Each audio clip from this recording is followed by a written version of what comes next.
안녕하세요. 새롭게 와서 주영훈입니다. 안녕하세요. 안수지입니다. 안녕하세요. 박연입니다. 유명한 드라마 작가들이 참 많이 있는데요. 오늘 초대 손님은 하나님이야말로 완벽한 스토리텔러라고 고백을 하십니다. 네, 경계선 지능 장애인 아이를 키우고 계시고요. 특수교사로도 활동하시고 계시는데 이분은요. 여태까지의 모든 삶이 하나님이 기가 막히게 인도하셨다 이렇게 고백하시는 분입니다. 네, 어떤 스토리텔러인지 여러분 되게 궁금하실 것 같은데요. 바로 모셔보겠습니다. 이보람 선생님이십니다. 어서 오세요. 안녕하세요. 네, 안녕하세요. 반갑습니다. 반갑습니다. 이보람이라고 합니다. 네, 반갑습니다. 이름만 듣고 여성분인 줄 알았습니다. 그러게요. 그렇죠. 네. 그런 오해 많이 받으실 것 같아요. 맞아요. 그런 이야기들 많이 듣죠. 네. 아까 오프닝에 소개해 올린 것처럼 그 따님이 경계성 지능 장애라고 이제 저희가 네. 조심스럽게 소개해 올렸는데 네. 지금 자녀분은 어떻게 두고 계신가요? 저희가 경계선 지능 장애라고 이야기하지는 않고요. 네. 이제 경계선 지능 느린 학습자라고 느린 이야기하는데요. 학습자, 예. 네, 저는 세 아이를 키우고 있습니다. 네. 그래서 첫째 아들, 그리고 둘째 아들, 그리고 셋째 막내 딸인데요. 이름이 첫째는 이제 하나님의 섭리라고 해서 예. 하리고요. 그다음에 하섭인 줄 둘째는 알았어요. 하섭인 줄 알고. 네, 그러니까 느낌 많이 달라진다. 하나님의 섭리 그러니까 하섭인 줄 알았어요. 그리고 둘째는 하나님의 기쁨이라고 해서 하루. 그리고 셋째는 하나님께서 소중히 여기시는 아이라고 해서 하린이. 네, 이렇게 해서 하리, 하루, 하린이 이렇게 세 아이를 키우고 있습니다. 이게 부르면 잘못 헛나올 때도 있죠. 그렇죠. 발음이 비슷하니까 하자 돌림으로 네. 그러다 보니까. 방금 소개해 주신 것이 경계성 지능 느린 학습자. 네, 맞습니다. 네, 저희에게 좀 생소할 수 있는데 어떤 증상을 가진 어린인가요? 네. 경계선지능 느린 학습자라는 단어가 네. 많은 분들이 좀 생소한 단어일 거예요. 이 친구들은 이제 지적 장애는 아닌데 네. 그렇다고 일반 아이들하고 섞여 있을 때에는 좀 도움과 보호가 필요한 아이들. 네.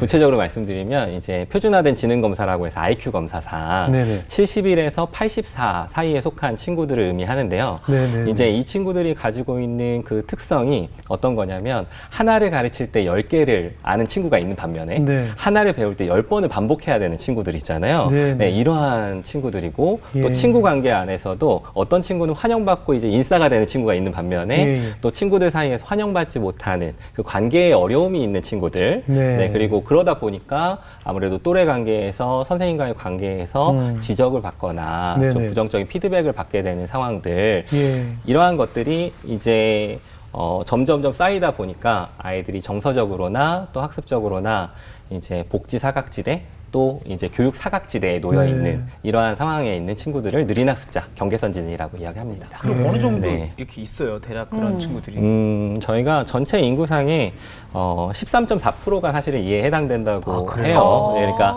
한 반에 두세 명 정도예요. 여기 MC분들도 예. 아마도 같이 생활을 했던 친구들 중에 이와 같은 어려움을 경험했던 친구들이 분명히 있었을 겁니다. 네. 생각나는 친구가 있긴 있죠. 있어요. 네. 가족들과는 소통을 하는데 무리 없고요. 네네. 예. 사랑하는 막내딸의 역할을 충실히 하고 있습니다. 하린이? 그 네, 친구 하린이에요. 하린이가. 네. 예, 얼마나 귀한 저는 딸입니까? 러블린이라는 단어로 불러요. 네, 아이한테. 러블린. 네, 좋네요. 애칭입니다. 네. 러블린. 그러네요. 아까 소개 올린 것처럼 하나님은 정말 최고의 스토리텔러라고 말씀을 해주셨는데 우리 전사님 인생에 하나님께서 어떤 스토리를 또 만들어 오셨는지 오늘 이야기를 나눠보겠습니다. 네. 먼저 우리 교사라고 하셨잖아요. 네네네. 예, 교사인데 어린 시절부터 그럼 꿈이 선생님이셨어요? 제가 이제 그 꿈을 갖게 된 것도 사실은 예. 교회 공동체 안에서의 일들이에요. 그래요? 네네네. 어, 제가 이제 중학교 때 예. 저희 집이 이제 망해서 예. 교회 공동체가 연결되어 있는 네. 삶들을 살게 됐는데요. 예. 실제로 저희 부모님들은 저도 모태신앙이었고 저희 부모님도 모태신앙이세요. 예. 그리고 심지어는 몇 대 전부터 믿음의 가문을 이루었던 분들이죠. 예. 그런데 IMF 때 제가 중학교 때인데 그때 사업이 좀 어려워져가지고 네. 집이 망했습니다.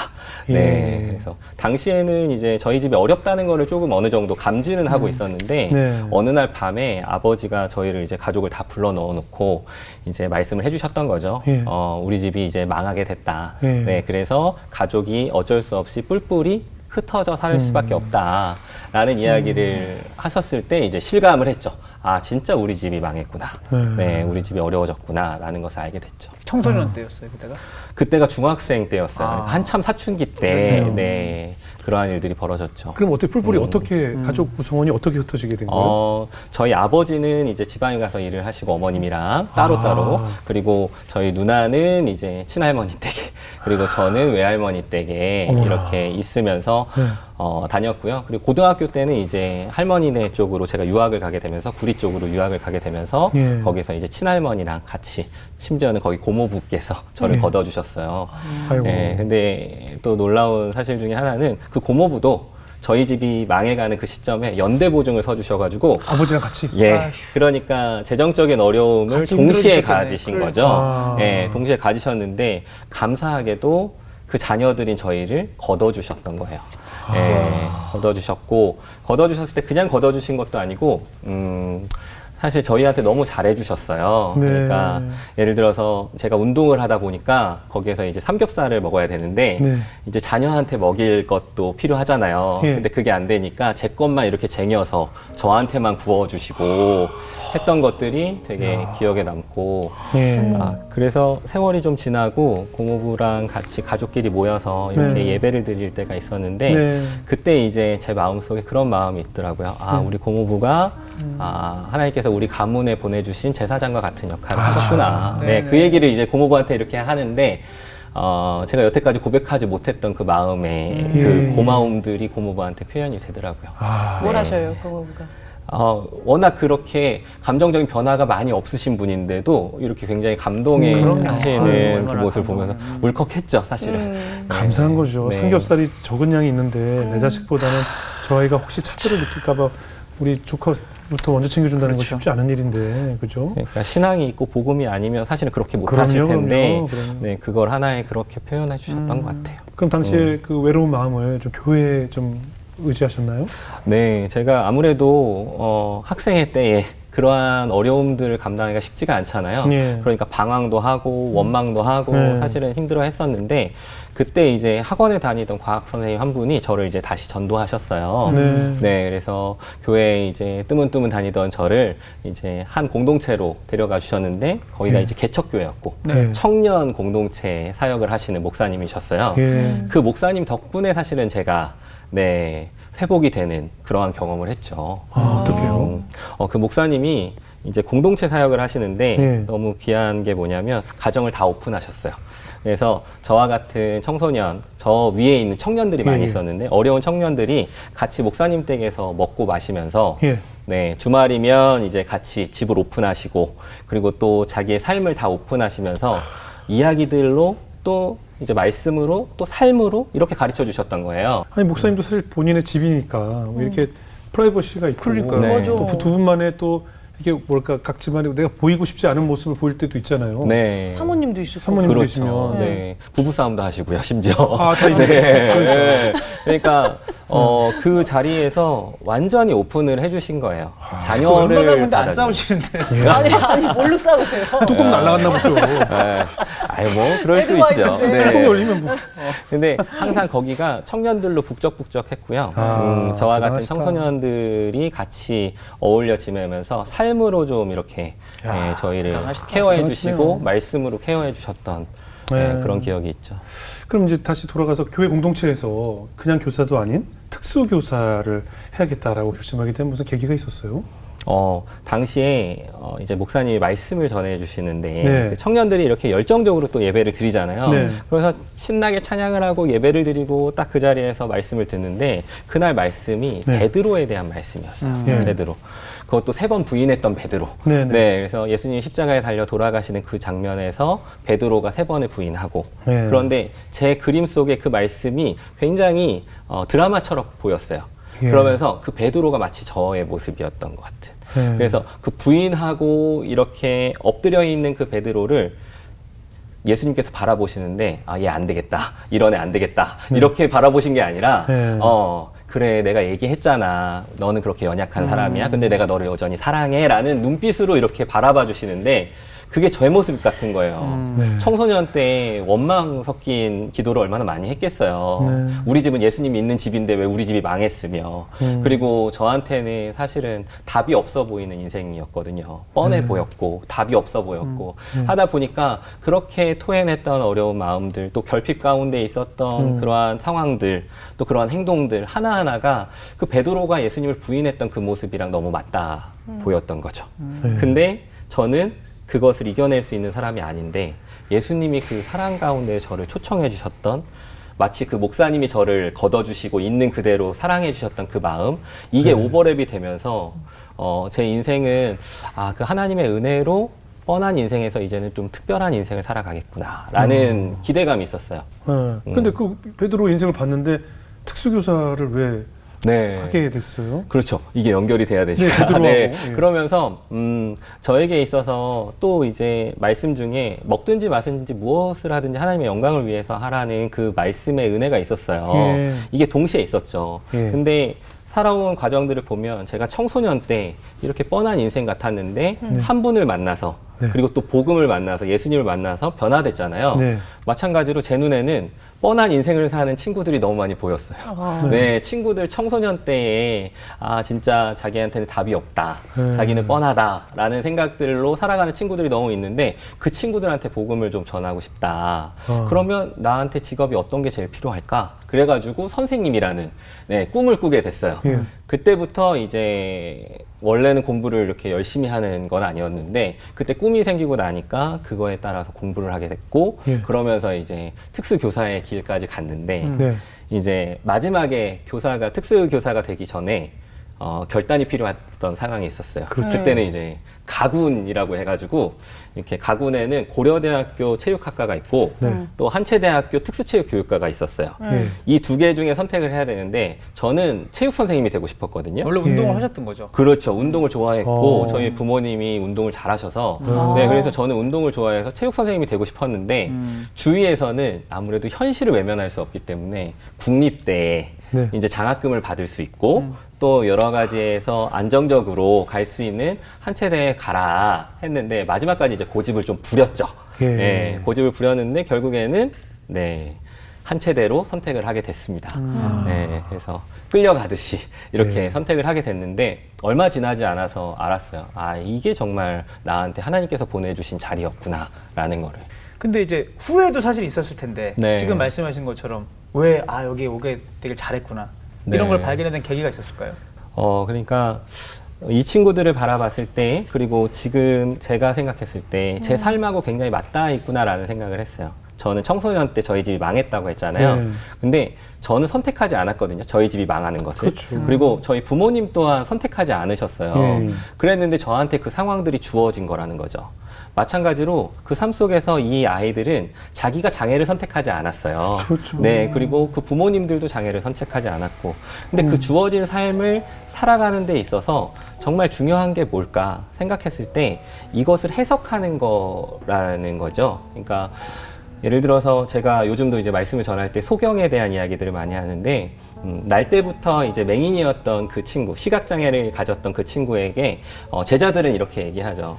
이 사람의 죄입니까? 부모의 죄입니까? 네. 하면서 어쩔 수 없는 그 사회 문화와 편견 어린 이 이야기들로 이 사람을 몰아가는데 예수님은 사실은 이 소경을 보면서 맹인을 보면서 이렇게 얘기하시죠. 이 맹인은 하나님의 영광을 위해서 특별히 부르심을 받았다. 그러면서 이제 실로암이라는 부르심이라는 그렇죠. 그 연못으로 보내시는데 마찬가지로 저희가 살아가는 세상 속에서 가지고 있는 그 편견과 낙인과 이러한 어려움이 예수님에게는 사실은 해당되지 않는다는 거죠. 네. 예수님은 그 아이들 한 명 한 명을 그대로 특별하게 생각하시고 그 부모님 또한 그 고단함까지도 특별하게 생각하시는데 이제 그 마음을 전달할 수 있는 그 자리가 바로 선생님의 자리가 아니었나, 특수교사의 자리가 아니었나 이런 생각이 듭니다. 근데 뭐 심하게 응급실에 실려갔던 적이 있어요? 네. 제가 그렇게 세월을 살아오다가 이제 교사로서 아이들을 가르치면서 있었죠. 예. 그러면서 교사로서 또 청소년 아이들, 특별히 학교 밖 청소년 아이들하고 같이 많이 생활을 했어요. 네. 이 친구들하고 어울려서 이 친구들한테 이야기도 해주고 하면서 있었는데 한 번은 축구하다가 축구하다가 제가 쓰러지는 경험을 해요. 선생님들하고 축구하는데 예. 근데 제가 에너지를 너무 많이 써서 쓰러졌는데 그 실려가는 그 차 안에서 저는 다른 사람은 전혀 그렇게 생각하지 않지만 네. 제 안에서는 그 영적인 충돌을 굉장히 경험했어요. 어떻게? 마치 제가 마지막 숨을 거두는 그 순간을 경험하는 듯한 네, 인상을 받았어요. 그러면서 한쪽으로는 저의 죄를 고백하고 한쪽으로는 또 하나님의 그 복음을 전하는 이러한 혼돈되는 상황들이 되게 있었고 심지어는 마지막에 이제 병원에 들어가서 네. 침대에 저는 누워 있었을 거잖아요. 네. 근데 간호사가 이렇게 흰색 그 천을 가지고 이렇게 오는데 이걸로 이제 나를 덮겠구나. 이제 나는 이제 죽는구나. 예. 라는 생각을 가질 정도로 굉장히 심각한 상황이었죠.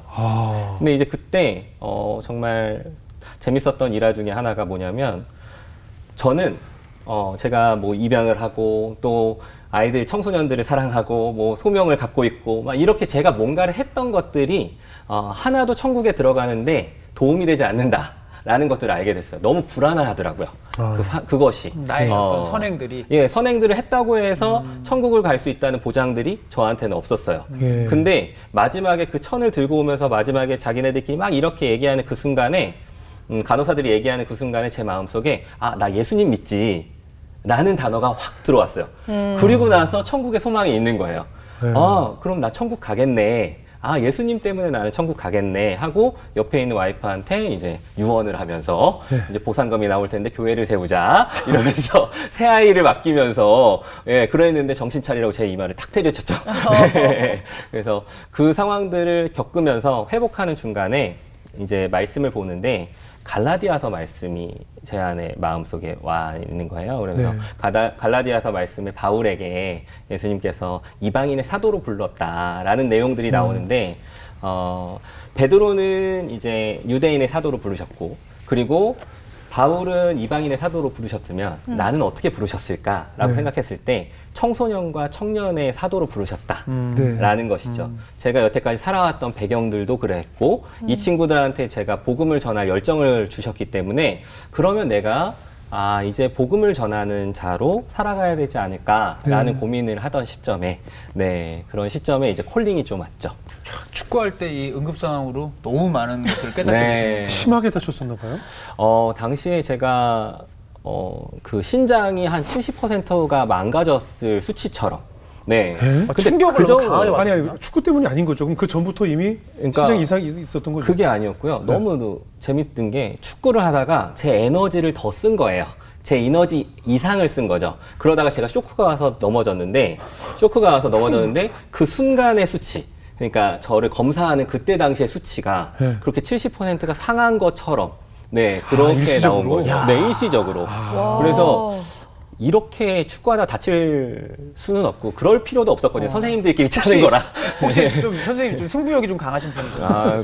운동을 하다 보니까. 나도 모르게 그럴 수 있는 거지. 그렇죠. 아니 네. 월드컵 그렇게 나가도 안 열심히 그럴 것 해요. 같은데. 손흥민도 안 그러는데 뭐 이렇게 열심히 해요? 아니 순간적으로 그러면 약간 그 의사들은 이거 위독하다라고 또 생각. 그렇죠. 이게 위독하다고 쇼크가 했고, 오니까. 뭐, 당시에는 뭐 여러 가지 이야기가 있었죠. 신장 투석을 해야 된다. 뭐 정말. 이런 얘기들도 있었고. 야, 그럴 수가 있구나. 네. 처음 들어. 그래서 제 개인적으로는 그 쇼크 앞에서 그렇게 마지막을 경험하는 그런 상황이 펼쳐졌어요. 그랬군요. 네. 근데 이제 우리 막내 얘기를 좀 해보자면 이제 할인이죠. 네. 할인이가 이제 입양하라고 들었는데 네. 두 분이 그럼 이제 첫째, 둘째 아이는 이제 두 분의 아이신 거고 네. 아내분과 이제 결혼할 때부터 어떻게 입양에 대한 좀 대화를 나눴었나요?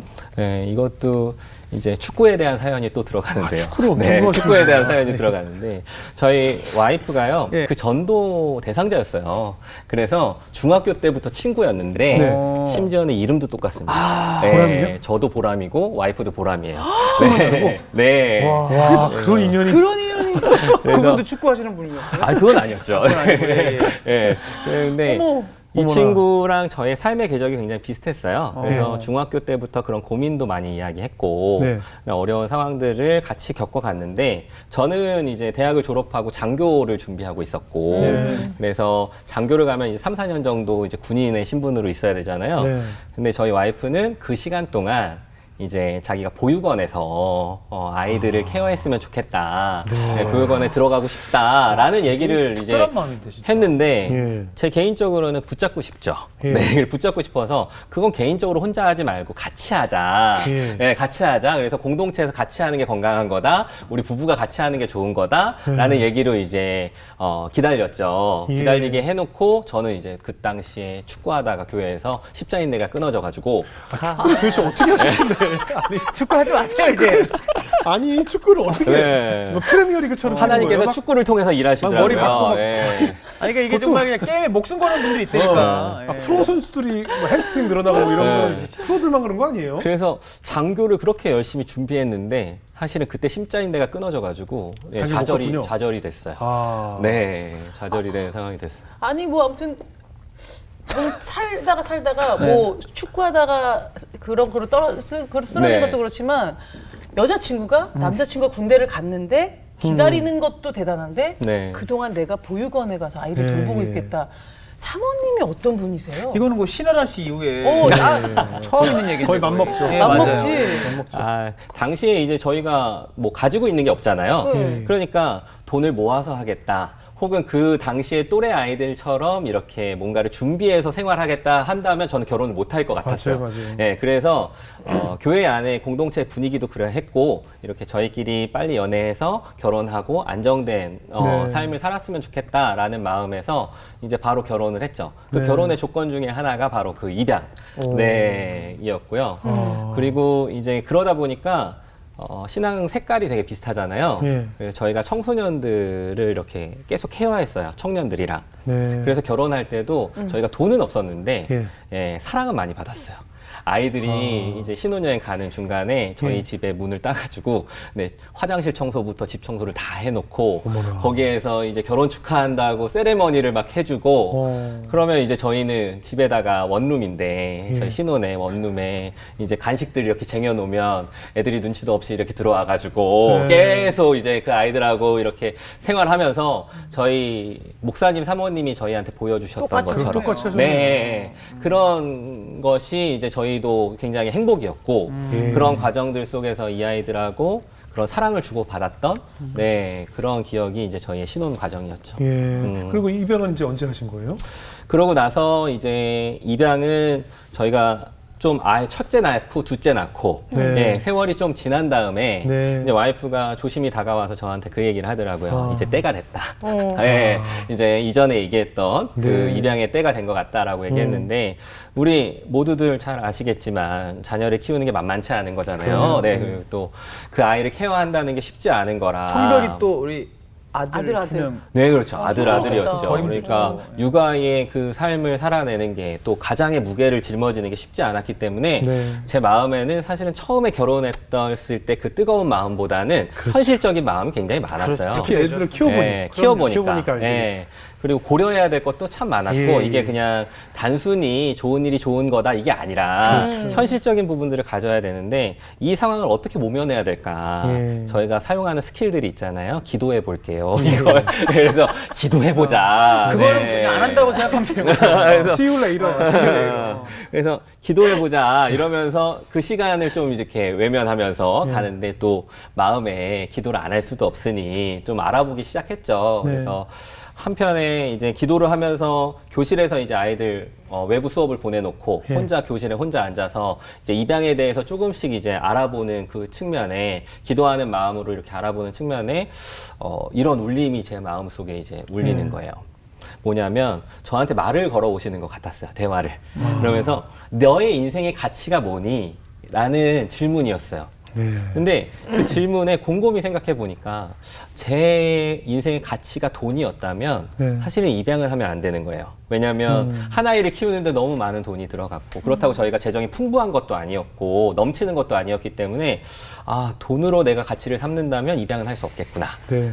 그런데 그 다음 질문이 그러면 너의 노후가 너의 인생의 가치라면 그래서 벌써 제가 일찍 결혼했거든요. 25살에 이제 결혼을 했어요. 네. 그래서 아이가 어느 정도 자라는 측면에 있다 보니까 이제 조금만 지나면 저희는 아이 다 키워놓고 행복하게 살 수 있는 편해지는 거죠. 거죠. 예. 네. 신혼을 못 즐겼지만 노후는 즐길 수 있는 상황이었는데 이제 그런 상황에서 한 아이를 입양하면 또 그 시간들이 딜레이가 되잖아요. 늦어지죠. 네. 그러니까 노후를 생각했을 때도 이거는 적절한 선택이 아니다. 근데 마지막에 이제 빼도 막도 못하는 예. 이 질문을 던지시는데 나를 사랑하는 거라면 어떻게 하는? 너의 인생의 가치가 예수님을 사랑하는 거고 나를 사랑하는 거라면 어떻겠니? 라고 하는데 그 질문에서의 답은 입양만큼 내 마음을 표현할 수 있는 그런 귀한 선택이 없는 거예요. 네, 저한테 오히려 기회라고 느껴졌어요. 네. 이게 말씀대로 살 수 있는 장면들이 많지 않잖아요. 네. 저희가 쉽지도 않고. 그런데 그 기회는 저한테 주어진 기회라고 생각을 했고, 그리고 저희 아이가, 첫째 아이가 하리잖아요. 네. 하나님의 섭리. 네, 그래서 그 친구의 이름을 왜 그렇게 줬냐면 와이프와 제 삶이 비슷했으니까. 하나님의 섭리가 아니면 우리가 이 삶을 살아갈 수 없으니까. 그래서 하나님의 섭리라고 했는데, 우리 막내딸이 입양 기간에 있을 때 누구도 선택하지 않았던 그 어려운 가정들 속에서 어떻게 보면 부모 없이 살아가야 되는 그 삶들이 쉽지 않잖아요. 예. 근데 저희 가정을 만나서 이 아이가 행복할 수만 있다면 그럼 너무 행복한 결단이 아닐까라는 네. 생각을 했고 그래서 저희가 순종으로 발걸음을 내디뎠다라고 그때는 감히 생각했지만 예, 시간이 지나고 나니까 오히려 저희를 사랑하시는 하나님의 선물이었다라는 마음이 고백이 되더라고요. 교실에서 그 생각을 한 거 아니에요? 교실에서 엉엉 울면서 네, 혼자서 다른 사람이 봤을 때 되게 이상했을 거예요. 그렇죠. 남자 선생님 하나가 모니터를 보면서 그 마음으로 꺼이꺼이 울고 했던 모습을 보면 그래서 네, 입양 결심을 하게 됐군요. 결심을 하게 세 번째 됐고 질문 때문에. 이제 만나게 됐습니다. 네. 네. 이건 좀 조심스러운 질문이지만 특수교사이기 때문에 조금 그렇게 느린 학습하는 그런 아이를 일부러 이렇게 택하신 건가요? 이 질문을 되게 많이 받아요. 요즘. 네, 네, 네. 우리 아이가 느린 학습자라는 네. 것도 아시고 입양을 한 것도 아시기 때문에 네. 많은 분들이 이제 그런 아름다운 스토리 그리고 굉장히 거룩한 스토리를 꿈꾸시면서 네. 네, 저한테 이렇게 얘기를 하시는데 네. 사실은 아닙니다. 아. 네, 그때 전혀 그렇지. 몰랐어요.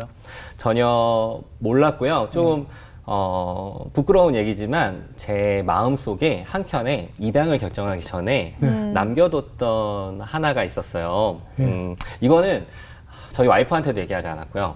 저희 함께 기도해 주셨던 교회 공동체에도 얘기하지 않았고요. 예. 심지어는 하나님 앞에서 들으실까봐 꺼내지도 않았던 제 안에 숨겨놨던 한 가지의 비밀이 있었는데 예. 그건 뭐냐면 입양을 할 때 이거 하나만 아니었으면 장애와 같은 어려움만 아니었으면 네, 이게 저의 사실은 하나의 자리였어요. 네. 그래서 이거를 누구한테 들킬까봐 혹은 하나님이 들으실까봐 네. 이거를 꽁꽁 숨겨놨던 거였고요.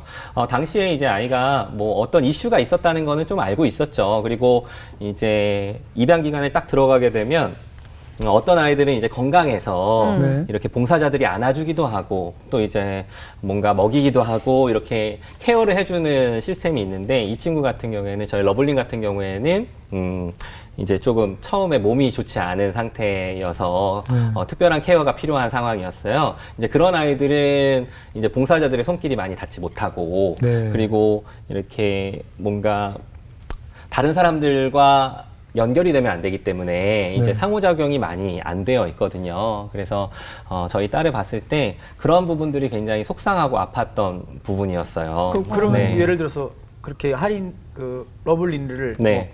밖에서 보는 거예요? 이렇게 아이의 모습을? 아니요, 이제 가까이 가서 가까이 가서 안아주는데 봐요? 저희 와이프가 처음 가서 엄마 품을 안겼잖아요. 아이가 들어가서 그 품을 잊지 못해서 하루 종일 울었다고 하더라고요.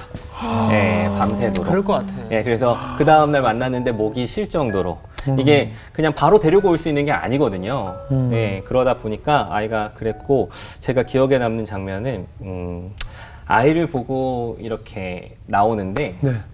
아이를 이제 안고 케어해주고 그러고서 인사하고 나오잖아요. 네. 이렇게 눕혀놨는데 아이가 벽을 보고 노는 게 너무 익숙한 거예요. 네, 그 벽을 보고. 네. 사람들하고 상호작용을 하고 아빠 엄마한테 이렇게 베네짓도 하고 사랑을 받아야 되는 그 시기에 네. 이제 그 침대에 누워서 벽을 보는 게 너무 익숙했고 계속 그래 왔으니까. 그러면서 아이가 표정이 많지가 않고 그러다 보니 네, 그러한 상황들을 놓고 제가 떠나왔을 때 되게 너무 속상했어요. 빨리 데리고 오고 싶었고. 네. 그때 네. 몇 개월 때였어요? 그때가 이제 50일 정도 되는 아이였고 아이고. 저희 집에 왔을 때는 이제 한 100일 정도 되는 아이가 예, 이제 예, 저희 예. 집에 오게 된 거죠. 아유. 지금은 몇 살이에요? 지금은 이제 초등학교 1학년이 들어갔어요. 네. 그래서 아이가 그러니까 그때는 뭐 정상적인 아이로 너무나 이쁘게 이제 집에 왔고 네. 그날 어떻게 조금씩 이상하다는 걸 느끼게 되는 순간이 있었을 거 아닙니까? 네. 저도 특수교사다 보니까 워낙 장애가 심한 친구들을 많이 보다 보니까 네. 그리고 어렸을 때 그 스킨십의 부족과 결핍이 어느 네. 정도 영향이 있겠지 네. 하면서 이제 크게 마음을 쓰지는 않았죠. 근데 어린이집은 사회잖아요, 사회. 그렇죠. 예, 아이가 다니는 어린이집은 사회고 또래 아이들이 이렇게 모여있는 공간이다 그렇죠, 보니까 그렇죠. 티가 나기 시작한 거예요. 예. 그래서 아이가 또래 아이들과 어울리는 게 좀 힘들고 또래 아이들과 발달 단계가 너무 지체가 되어 있고 그래서 이제 원장님께서 하루는 부르셔서 검사가 조금 필요하겠다. 아이가 조금 느리다. 라는 것들을 조심스럽게 이제 말씀해 주셨는데 네. 당시 제가 특수교사잖아요. 예. 특수교사였고 저희 와이프는 이제 드림스타트라고 해서 저소득층 아이들을 이렇게 가르쳐주고 케어해주는 선생님이에요. 네. 그래서 러블린이 다니는 어린이집에도 다녔다는 거죠. 예. 그렇게 해서 3, 4년을 이렇게 같이 있었는데 그러니까 더 조심스러우셨던 거죠. 원장님이. 그렇죠. 예, 그리고 선생님들이. 그러다 보니까 조심스럽게 미루다가 어쩔 수 없을 때 이제 저희한테 이제 얘기를 해주셨는데 네. 그때 느끼는 마음은 참 너무 쉽지가 않았죠. 네. 그렇죠. 아내분도 네. 마음이 너무 힘드시고 막. 무겁죠. 많이. 그죠? 저희 와이프가 그 이야기를 듣고 어디로 갔냐면 집에 가면 첫째 아들, 둘째 아들이 있으니까 네. 감정을 표현을 못하니까 세차장에 간 거예요. 세차장에. 세차장에서 이렇게 지나가면은 물이 세차게 울잖아요. 그러면 이제 거기에서 엉엉 울고 이제 전화를 하는 거예요. 그러면 이제 사실은 아빠의 입장에서는 내 아이를 봤을 때 책임감이 먼저 다가오고 그 무너지는 마음이 오고 와이프도 케어해야 되는데 사실은 제 마음도 너무 힘들고 그렇죠. 예, 그런 소용돌이와 같은 상황들이 저한테는 굉장히 힘들었어요. 네. 그래도 이게 참 너무 힘든데도 부모니까 또 아빠니까 또 힘을 내야 되잖아요. 그렇죠? 네. 그 상황을 또 어떻게 또 마음도 추스리셨어요? 당시에 이제 제가 느꼈던 어려움을 조금 설명을 드리면, 네. 그런 거였어요.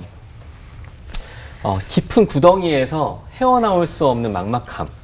또 여기에서도 이제 내 인생은 뻔하구나라는 이야기가 다시 한번 생각날 만큼, 왜냐면, 제가 한 구덩이에 이렇게, 네, 숨겨놨던 거잖아요. 네. 그리고 이 숨겨놨던 게 밝히 드러나면서 저한테 찾아온 어려움이 되는데 이거는 제가 감당하기 참 어려운 미션이라고 생각을 했어요. 그리고 너무 좀 원망스럽고 잔인하고 막 그런 마음이 제 안에는 복합적으로 들고 또 한편으로는 뭐였냐면 당시에 아까 전에 목사님 콜링 하셨다고 하셨잖아요. 네. 그리고 나서 제가 신학을 하고 있던 때였어요. 그리고 네. 청소년 아이들 이제 전도사로 사역을 또 같이 했던 시절이라 그때 당시에 스케줄이 아침에는 학교에 가서 아이들 이제 가르치고 교사로서 살고 그 다음에 이제 저녁에는 대학원에 가서 신학 공부를 하고 그리고 나서 주말에는 저한테 맡겨진 아이들을 케어하고 섬기는 그러한 패턴들로 이렇게 돌아갔는데 아이가 느리다는 결론이 딱 그 검사 결과로 나타나다 보니까 더 이상 제가 이 사역을 같이 할 수는 없었던 거죠. 이 아이를 돌아볼 수 있고 이 아이와 함께 할 수 있는 시간을 위해서는 또 그 무너진 마음에 있는 저희 와이프를 위해서는 실은 제가 그 사역을 내려놓을 수밖에 없어서 목사님에게 이제 그 부분들에 대해서 설명을 드리고 사명의 끝이 이제 나오는 것 같다는 그 마음이 들었을 때 저한테 주셨던 사명도 하나님께서 주신 사명이었고 네. 근데 이 상황들이 이어지지 못하고 내가 앞으로 어떻게 살아가야 되지 못한다는 그 끊어진 것과 같은 네, 그 어려움이 저한테 찾아왔어요. 네, 그래서 굉장히 큰 구덩이 같은 그 어려움들 속에 깊게 빠져 있었죠. 근데 자꾸만 이제 며칠 동안 그 계월이 한 3개월 정도 됐거든요. 근데 며칠 동안 그 메시지가 계속해서 저한테 다음에 나는 어떻게 걸어가야 되지? 지금 나의 답은 뭘까? 이런 고민들을 계속해다 하는 와중에 이제 샤워를 하러 들어갔어요. 네. 이제 교회를 가야 돼서 샤워를 하러 이렇게 들어가서 샤워를 하는 그 순간에 또 아까 전에 그 말씀하셨던 그 하나님의 음성이 제 마음속에 이렇게 또 들려요. 이렇게 메시지를 주시는 것과 같이 네. 느껴졌어요. 그때 당시에 또 다른 질문은 이거였어요. 보람아, 러블리네 아빠가 누구니? 라고 물어보시는 거예요. 예. 저는 이제 약간 시니컬해졌죠. 하나님에 대한 감정이 그렇게 좋은 상태는 아니었죠. 네네. 예, 그 상태에서 이제 툭툭대듯이, 청소년이 툭툭대듯이, 당연히 저죠. 하나님께서 이렇게 보내주신 아이잖아요. 당연히 제가 그 아빠죠. 이렇게 얘기하는데, 사실 그래서 제가 무너져 있었던 거거든요. 제가 러블리네 아빠라서. 네네. 러블리는 더 좋은 아빠가 있었을 수 있을 거고요. 더 능력 있는 아빠가 있었을 수 있을 거고요. 러블리는 위해서 뭔가를 해줄 수 있는 아빠가 있었을 것 같은데 저는 돈도 없고 뭐 야심차게 입양이라는 걸 했는데 저는 이 아이를 잘 케어해 줄 수 있는 아빠도 아닌 것 같고 제가 지금 15년 차 특수교사인데 얼마나 많은 아이들을 느린학습자 아이들을 받겠어요. 그렇죠. 그리고 얼마나 많은 부모님들을 받겠어요. 그렇죠. 그리고 얼마나 많은 그러한 공부를 했겠어요. 이게 저한테 다 있는 것 같아 보이는데 저는 그 순간에는 제가 아이한테 해줄 수 있는 게 아무것도 없다고 생각을 했었거든요. 그래서 제 마음이 솔직히 무너졌던 거거든요. 근데 그때 그 대답을 하고 나서 하나님께서 저한테 이렇게 얘기하시는 거예요. 다시 한번. 러블리네 아빠가 누구니? 그때 그 의도가 생각이 나더라고요. 네. 러블리네 아빠는 하나님이시죠. 하나님이 우리 가정으로 러블린을 보내주셨고 하나님이 러블린의 양육자 되시고 하나님이 이 아이의 아빠죠. 사실은 제 인생을 이렇게 쭉 돌아봤을 때 제 인생이 안전했던 거는 하나님이 저희의 양육자였기 때문이었거든요. 아버지가 예수님이 저희 아버지셨기 때문에 제 인생이 지금까지 안전했던 건데 나의 하나님이 러블린의 하나님이 되신다는 그 마음, 나의 아버지가 러블린의 아버지가 되신다는 그 마음이 있다 보니까 그럼 안전한 거예요. 네. 육신의 아빠는 돈도 없고 연약하고 할 수 있는 게 없지만 하나님 아버지는 이 아이의 모든 것을 책임지실 수 있는 분이시라는 거를 제 삶을 통해서 저는 알았거든요. 그러다 보니까 러블린의 아버지가 하나님이시니 이제는 됐구나. 러블리는 안전하구나. 러블리는 하나님의 특별한 계획이 있겠구나. 라는 거였죠. 아까 전에 날 때부터 맹인이었던 그 맹인에게 예수님께서 담대하게 그 모든 편견을 물리치시고 이 자를 위해서 하나님의 영광을 드러낼 거다. 이 자를 통해서 영광을 드러낼 거다. 말씀하신 것처럼 러블린을 통해서 하나님의 영광을 드러낼 하나님의 계획이 느껴졌던 거죠. 저를 향한 하나님의 계획. 그래서 들어갈 때 다르고 화장실 들어갈 때 다르고 나올 때 다르다는 말처럼 네. 들어갈 때 완전히 죽상을 하고 들어갔다가 나올 때는 정말 이상한 사람처럼 저희 와이프가 왜 그러냐고 저한테 그러는 것처럼 가슴이 뛰면서 살아난 거죠. 말 그대로. 네. 아이의 상황은 변한 게 없고요. 그렇죠. 아이에 대한 계획도 변한 게 하나도 없고 아무것도 답이 없는데 그 하나님이 아버지 되신다는 그 한마디 때문에 제가 살아났어요. 그때 회복을 하면서 소명을 하게 됐죠. 지금 러블리는 어때요? 잘 자라고 있어요? 아이가 이제 책을 읽으면 이제 교과서 몇 페이지를 펴야 되잖아요. 네. 근데 이 페이지를 찾는 게 느린 거예요. 페이지를 찾는 게. 근데 똑같은 1학년 아이들 옆에서는 빨리 찾으니까 옆에서 이제 한마디 하잖아요. 저희 러블리는 이제 그때 이래라 저래라 한다. 그리고 이제 뾰족한 말 한다. 이런 표현을 하는데 이제 옆에 애가 그렇게 얘기해서 너는 왜 이렇게 느리게 찾아? 이렇게 얘기했을 때 아이가 딱 내려놓고 눈을 보면서 이렇게 얘기했대요. 이게 선생님한테 전해드린 얘기인데 친구야 나는 찾는 게 조금 느려. 기다려줄래? 이렇게 얘기했다는 거예요. 그러니까 그 1학년짜리 아이가 얼마나 당황했겠어요, 자기도. 이번만 기다려줄게. 이러면서 이렇게 얘기를 했다고 하는데 그 얘기를 듣는 이제 아빠의 마음은 진짜 감사하다. 그래서 아이가 빠르게 찾을 수 있는 능력을 회복한 건 아니지만 자기가 천천히 찾고 느리게 찾는다는 것을 누군가한테 이야기해 줄 수 있는 아이로 자란다는 거 그것은 참 감사한 일 아닐까라는 생각이 들어요.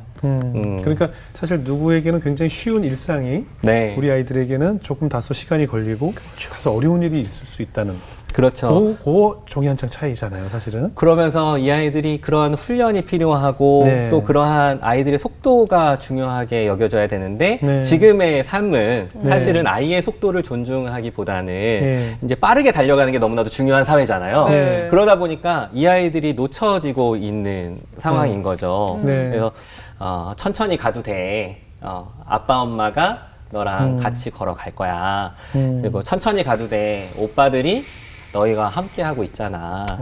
그러면서 저희 가족의 그 핵심 단어가 천천히 가도 돼.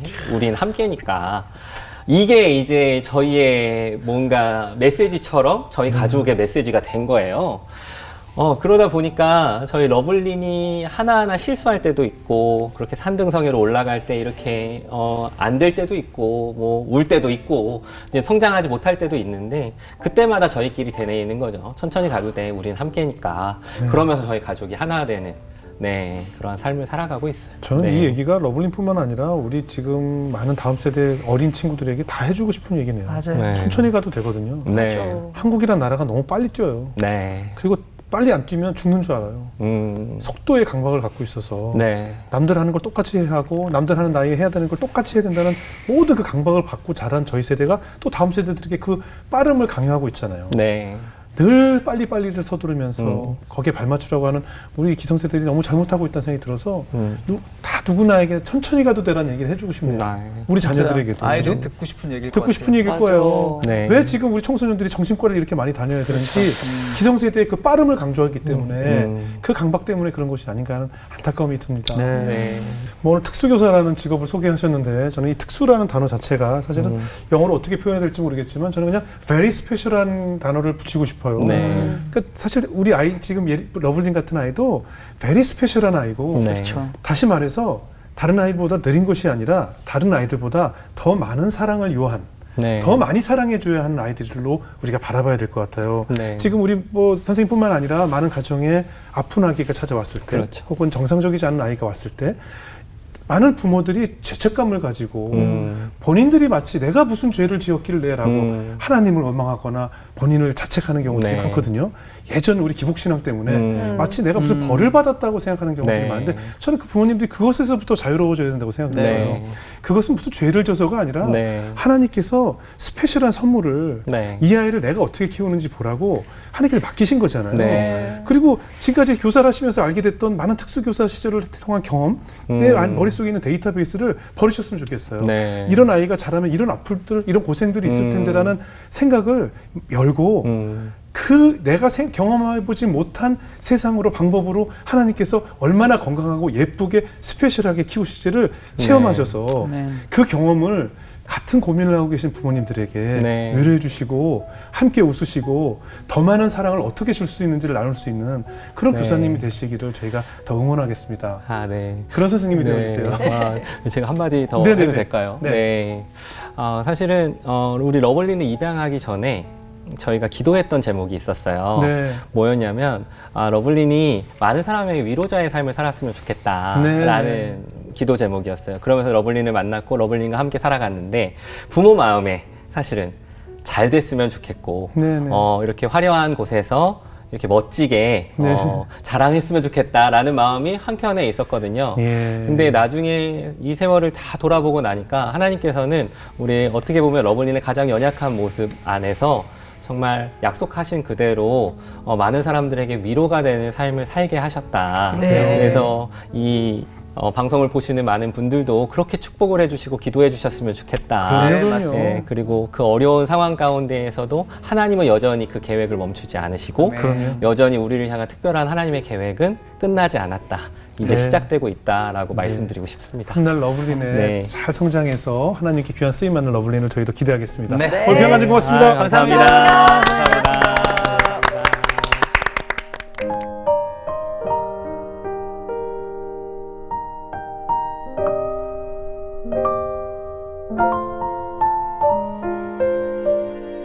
Thank you.